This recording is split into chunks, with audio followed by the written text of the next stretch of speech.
According to the United Nations High Commissioner for Refugees, also known as UNHCR, thousands have been massacred in recent months in a very brutal manner. Over the past few months, not only that, but also over 170,000 of the 1.1 million population of Rohingya Muslims have escaped to Bangladesh, which is not an easy journey. Children, women and men have been forced to flee to Bangladesh, escaping extreme violence to save their lives and of their loved ones. This is the 170,000 refugees fleeing is just since August 2017.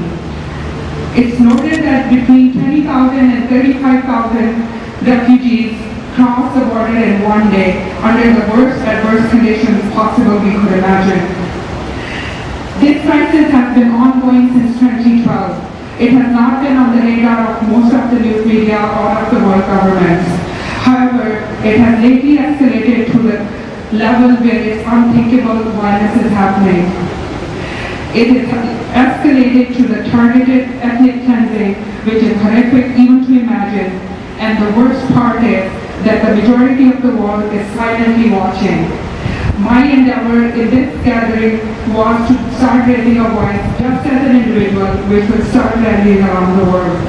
The voices are starting to be raised, and we as Canadians urge the powers to be to act accordingly on humanitarian basis to stop the killing of innocent civilians and the massacre of Rohingya Muslims.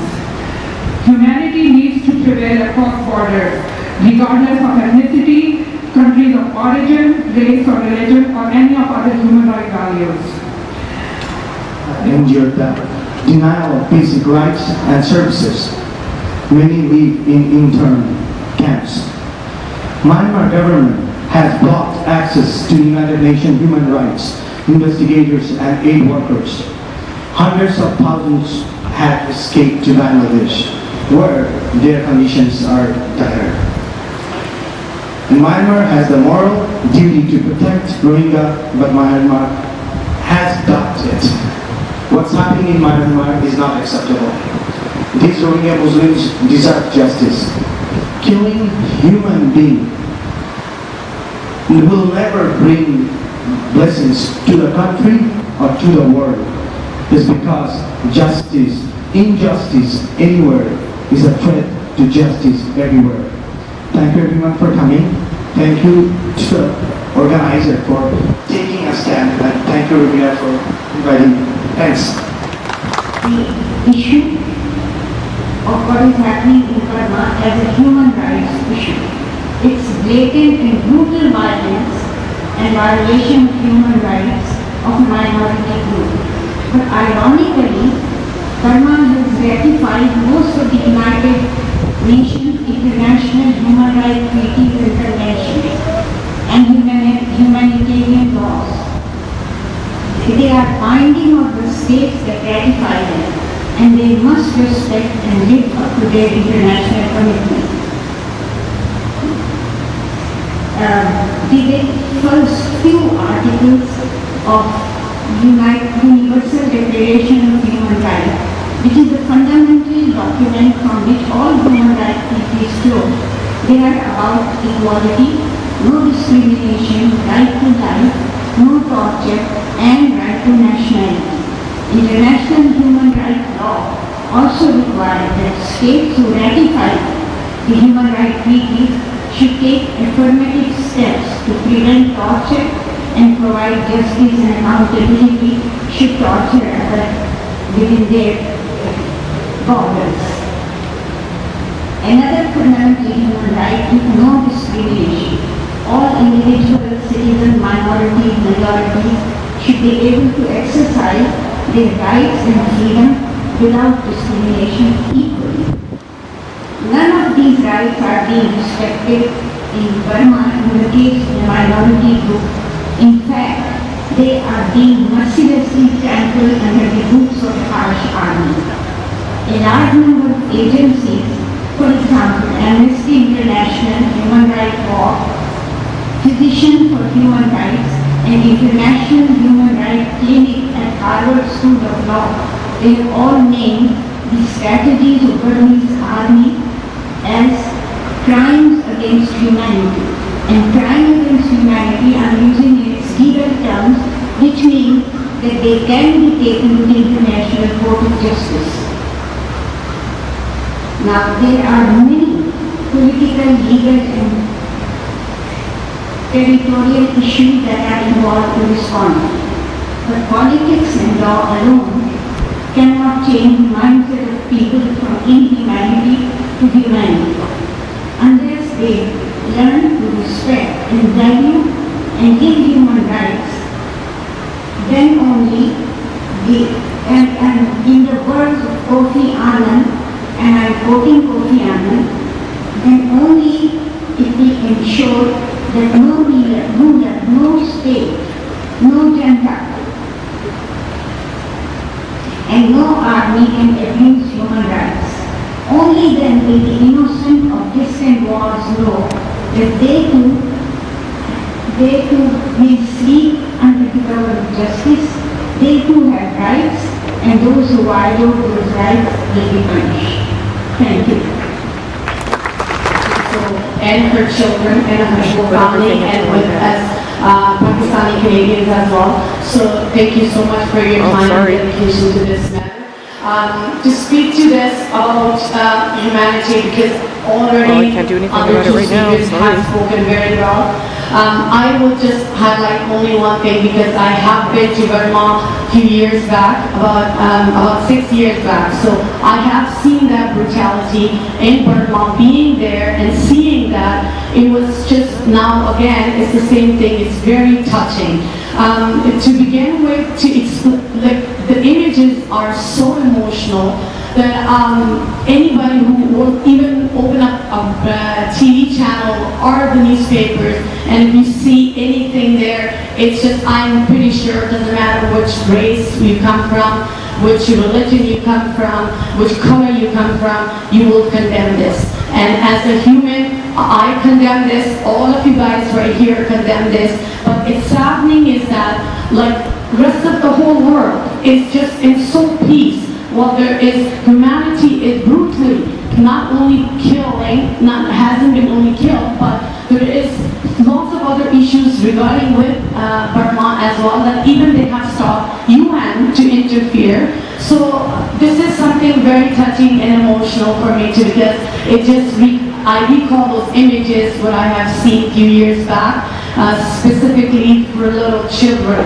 And we all have to stand here for kids. And if it's possible, please try to do another bigger rally as well, where we can have all the governing bodies here, because I don't see none of them who can actually really make a difference. Not a city level, not a provincial level, and not even a federal level. So I would just only say that please, next time, if we all get together and again we have another rally, that would be great. And we all, as a human, condemn this brutality. So the solidarity and to remember the pain and suffering of Rohingya people. In last 2 weeks, till this morning, United Nations agency is saying that there are 270,000 people. They crossed the border and they reached to Bangladesh. And there's a journalist, famous journalist Oliver Holmes is reporting from there. And he said that army and Janta people, they are throwing kids and toddlers and small kids to rivers. They are killing adults and teenagers. There are people 100 kilometers from Arakan to border. This is full of dead bodies. They are abducting women. They are raping them. There are women pregnant. They walk 5 days to reach to the shelter. There are women. They have kids of 1 or 2 hours just, or the kids are gone when they were walking from there, then when they are running from there. So these are the conditions. There are images from the satellite showing that at least 500 villages have been burned so far. And thousands of people have been killed on their way to get some shelter. To avoid death when they are they have been died there. So this is the condition right now. This nation, these people, United Nations said that these are one of the most persecuted people on the earth. These are the people we are talking about. So these are the type of atrocities, they are the type of injustice going on in our time. This is the worst injustice we can see in our time. So this is time that we should stand up. Canada, first of all, I want to give little bit background of the Rohingya people. There is a misconception that these are the foreigners. Actually, these people are living there for 1200 years, 12 centuries. This Burma is their homeland, but still they don't have the citizenship rights. Here in Canada, if you live 3 or 4 years, you will get the citizenship. Over there, they don't have the rights to get education, to get jobs. Even they cannot move from one province or one village to another village. Even they cannot marry to one person to a woman without the permission of the government. So this is the condition. The land is theirs. I mean, last 1200 years, the area was sovereign land, their own country for 300 years, from 14th century to 17th century. They had their own country. They took the country, they annexed the country in Burma. They took their land, they took their waters, they took their resources, but they are forcing them to leave that land. So this is what is going on there. So, but the reason I am comparing Canada with them is, there are 2 reasons. One is, we are thankful to Allah subhanahu wa ta'ala, thankful to God that we are in Canada. Canada is our homeland. And second reason is that Aung San Suu, she is one of the honorary citizens of Canada. So this is our duty to tell her that this is not Canadian way, this is not our way. And we should tell our government, we should tell our Prime Minister that they should escape her from citizenship of Canada. They should tell her, they should give her the strongest message that it cannot go on like this. This is the worst brutal way they are dealing with their own people.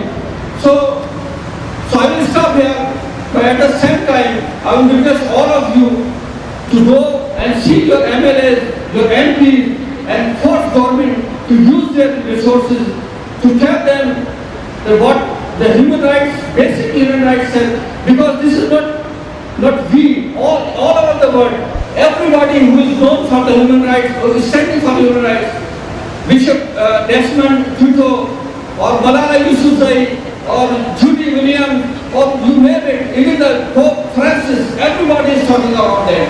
Everybody is forcing Aung San Suu to speak up for these people. So this is also our duty to go to our MLAs, to go to our representatives and tell them to go to government and raise our voice in front of those people who can make some change. Thank you. I'm a staunch defender of human rights for all, where we stand up against oppression, where we stand up against injustice, where we stand up against hatred. The Rohingya of Myanmar have been called by many different sources the most persecuted minority in the world. They live in a state of limbo in Southeast Asia as a religious and ethnic minority among the majority Buddhist population. Of the nearly 2 million Rohingya, nearly half have fled to other countries, mostly Bangladesh, Pakistan, and Malaysia. Despite being able to trace their roots to the state of Rohingya as far back as the 15th or even 8th centuries in some cases, the current government refuses to recognize them as citizens. They are effectively stateless in their own country, and there have been numerous documented and undocumented acts of systematic violence. According to the Science Field Center of America's Holocaust Museum, the Rohingya are at grave risk of additional mass atrocities and even genocide. This is not a religious problem, though the surface it might appear to be a clash of Buddhists against Muslims. This, unfortunately, is a classic case of persecution based on a more powerful group, stigmatizing, harassing, isolating, and systematically weakening another group. I use these four terms intentionally just now because according to Professor Penny Green of the Queen Mary University of London, these are the first 4 of the 5 stages of genocide. The missing 5th stage is mass annihilation. Other countries will take new refugees in, whether the Rohingya without access to work, without status, and without a stable place to live. Some have even attempted to forcibly return refugees to the place they came from, where they will face certain future prosecution. Let me say frankly, this cannot stand. Here we stand today in solidarity for the forgotten Rohingya people. You look out into the audience and see people of all faiths and backgrounds, and that's how it should be. We only stand up against oppression that is convenient or when someone in our group is affected, we do a disservice to humanity. When we stand together like this, we stand for humanity. So I'm encouraged, but I'm also a realist. Words are useless without action. While it's important to bring this terrible situation to the attention of Edmontonians and local media, it won't solve the problem. So I have some direct and indirect suggestions that people here today can do. While I was doing research for this speech, I was encouraged when our own Foreign Minister of Foreign Affairs, Christy Freeland, urged both the civilian government and military Myanmar to work together to stop the ongoing oppression. But with that, my first advice is to write or just call your member of parliament. You don't know your MP, go to the House of Commons website, Elections Canada website, get their email, their phone number, their physical address, make an appointment. Tell them you want them to keep up the pressure. It does not matter if your MP is in government or opposition, this is not a partisan issue. My second piece of advice, if you want to take things a little further, is to start attending meetings with human rights advocacy groups like Amnesty International or the Edmonton chapter of the United Nations. Engage in letter writing campaigns, talk about it on social media, or face-to-face among your friends, in your place of worship or elsewhere. Donate to the International Federation of Red Cross and Red Crescent Societies, or Doctors Without Borders. In order to send vital medical aid, both those websites are www.icrc.org and www.doctorswithoutborders.org. So with that, I want to thank everyone for coming and making it know how much you care about such an issue. Thanks to Y2Mate for organizing this rally and for giving me, frankly, the honor to speak out and contribute to this tragic situation. Once again, my name is Michael and happy to be here. About being a human being. It is a humanitarian cause that we are all gathered here today. And also, it has been really painful to see that Myanmar has blocked all United Nations aid agencies. That no food supplies that United Nations is offering is supposed to reach to the people in need of it. I don't know if the question also comes to your mind, what can we do about it? How many of you have asked yourself, what can you do about it? Can I see someone who thinks that they have this question, what you can do about it? So I actually asked it from a couple of my friends, and this is what we all came up to, because we cannot raise any funds, because no help or support offered by United Nations is being able to reach the needy over there. So those interested in finding ways to contribute, here are a few concrete steps that might help. This is again something that might help. What you are doing right now, what we are doing, is step number 1. Contribute to the conversation. We are all contributing to it. This is least we can do, what we are trying to do, participate in the ongoing dialogue about ending human rights atrocities worldwide. And your ideas, thoughts and opinions, they will matter one day, someday. Another thing, your contribution is email the Secretary General of Rohingya. This is very important. Email them, email him, write him that we are not happy about what is happening there. MPs in your area, they must raise awareness in the embassies. This is what we can do. Wherever there is Rohingya embassy, call them, record your message, tell them, show them your anger. Support the the cause, a great way to directly engage in humanitarian efforts is to donate time and energy to the cause, what you all are doing, what we all are doing. And at the end, a very short poem by Dr. Abid Bahar on Rohingya massacre. I don't know why, says a Rohingya, but I thought I didn't know the answer to why.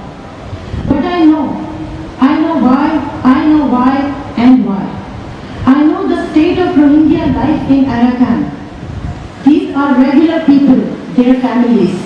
I know why they cry. I know they don't have any protection in Arakan. I know Rohingyas are scared, hungry, and they cry. I know the answer to why. The world is a strange place, so strange. Leaders don't learn anything. Even when they can hear the tides making sound in the bay. Strange, they don't hear the Rohingya cries. I know why. I can hear cries from the Rohingya house on fire. I can hear from the smoke in the air. I can hear from the water. Bring the waves to my doorsteps in the Atlantic. I can hear the weeping of the old man in despair. The cries of the young woman who just lost her beloved husband. That is lying on the road by the paddy field. Many people can't write poems to vent their sorrows. They are too shaped, aghast. There are too many. They cry, I know why.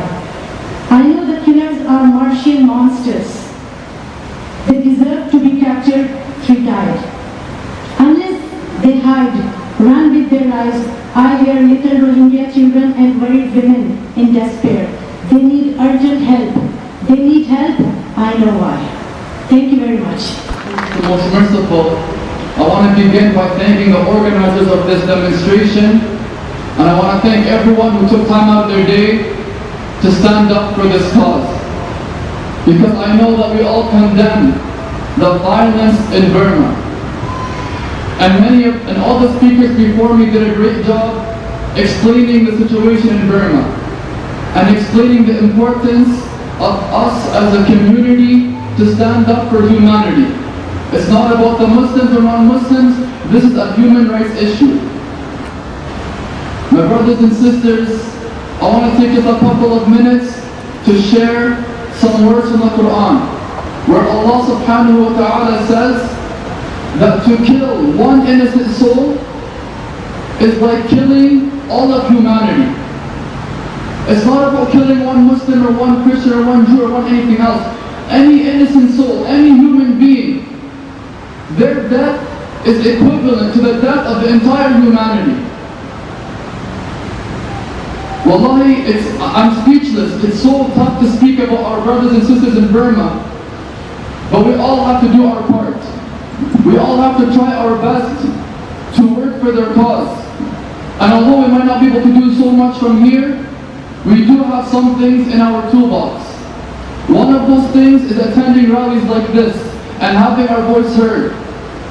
But the most important thing, in my opinion, is prayer. We need to pray to God. Make dua to Allah Azza wa Jal. Ask Allah, ask God to help these people. Because at the end of the day, doesn't matter if all of humanity tries to harm these people, if God is with them. And if God wants to protect these people, they will be protected, inshallah.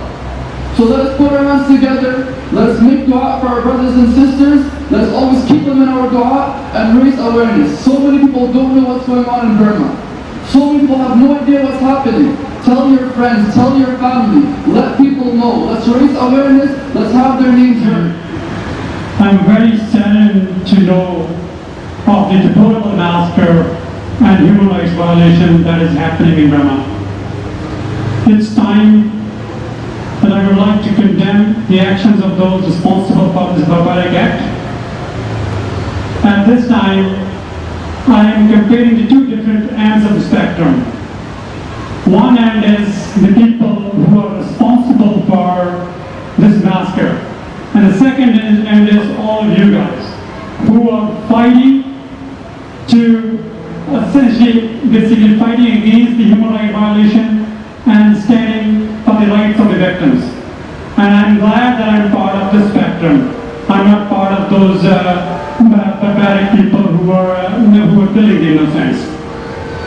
For people like you and I, this is the time to sit back and think, why is the world becoming the way it is? And what can we do to stop it from getting worse? This is not the first massacre that's happening, and I'm sure this is not the last one. I pray this is the last one, but I'm sure this is not going to be the last one, unless we take action. What has happened in Burma, what is happening in Burma, and what the people are going through. And I will not take more time.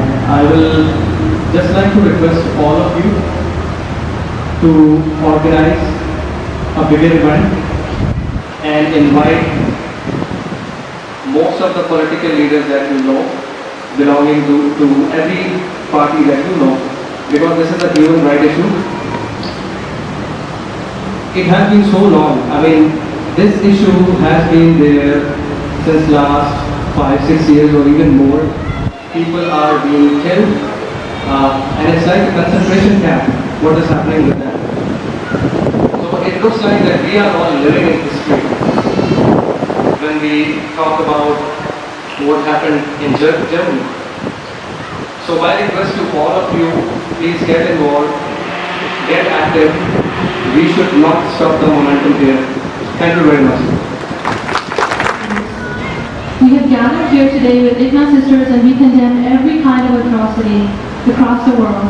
We are against any human rights violations and nations, and we call forth on everyone here to support human rights and do whatever they can, whichever position they are in society and in their communities. You can play your part wherever you are, and the first step is you taking the time to come here. So thank you very much, IGNA sisters, for joining us here today. They shared their opinion about the dire situation in Myanmar.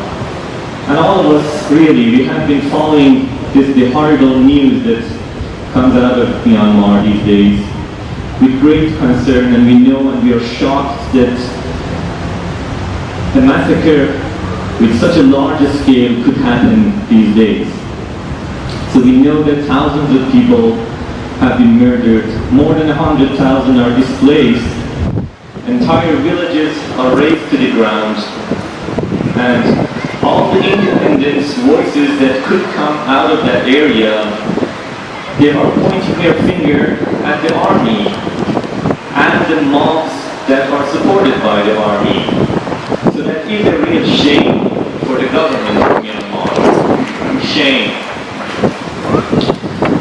Speaking of the initiatives that we could have, one of the responses that I saw in the past few days is that in a campaign that has started to demand the Nobel Committee to take away Aung San Suu Kyi's Nobel Peace Prize because she has failed to even acknowledge the existence of this problem, let alone to address it in any appropriate manner. But I say, let her keep her Nobel Peace Prize, because now she has proved to be very similar to the murderous presidents of Israel who have been awarded Nobel of Peace in the past while they were busy exterminating Palestinians. They are very similar. And let Aung San Suu Kyi join the club that she deserves, and let the history remember them together.